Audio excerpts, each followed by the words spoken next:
Purely public relations and PR. So I've worked in PR and comms for over 20 years. Always worked in this industry.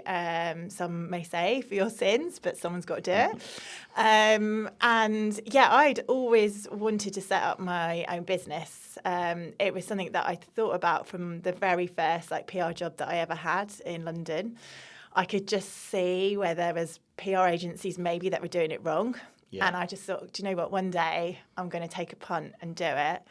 But as with all things in life, things get in the way. I definitely didn't have enough experience, definitely didn't have the confidence to make that plunge.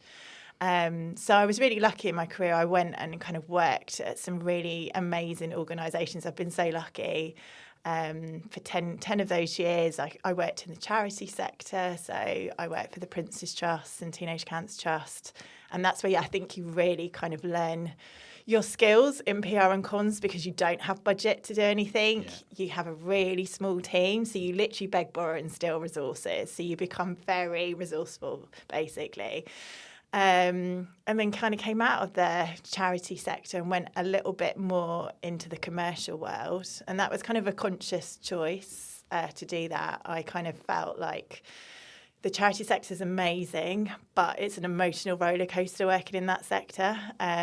Especially working at Teenage Cancer Trust, dealing with sort of death and dying every day was a really hard thing to start keep going with, really. Mentally, it's hard. Really long tough exposure to that. Yeah, absolutely. It's so tragic and really tough. And also the pay, unfortunately, you're probably going to meet lots of other people on your podcast who also work in the charity sector. Sadly, the pay in the charity world is awful. So it's actually really hard to survive sometimes as well. So as much as you obviously want to do good, you can't work for free. So that was also a conscious decision to also, actually, I need to earn some money at some point. So kind of went more into the commercial side and worked for some really big British businesses that we all know and love. So when I worked for John Lewis for a while in their head office, and really did completely different PR there. So I've been lucky. I've done different types of strands of PR. So I've done consumer PR, so working on FMCG type products, health, and then kind of went into B2B and corporate comms, which is predominantly what I was doing at John Lewis and Waitrose, was doing about the corporate kind of messaging of the business that owns them. But then, with all things, when you work in retail's a really tough place to go and work in. And when I arrived, retail was definitely feeling the pinch from the likes of Amazon and the emergence of online.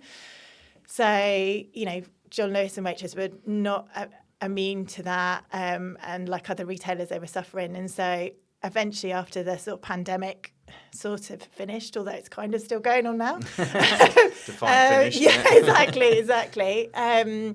My role was made redundant, and that then kind of sparked a thought, okay, shall I maybe set up the business now? But people kept kind of persuading me, saying, why don't you try freelancing, be an interim contractor, do mat covers, all that kind of good stuff. And I was really lucky. My very last day at John Lewis, I got offered a job to go and work for TK Maxx and HomeSense, because they saw I'd got retail experience, and just literally walked into another job, which was really lucky. And then kind of had a few other contracts after that. And then the very last contract finished last year.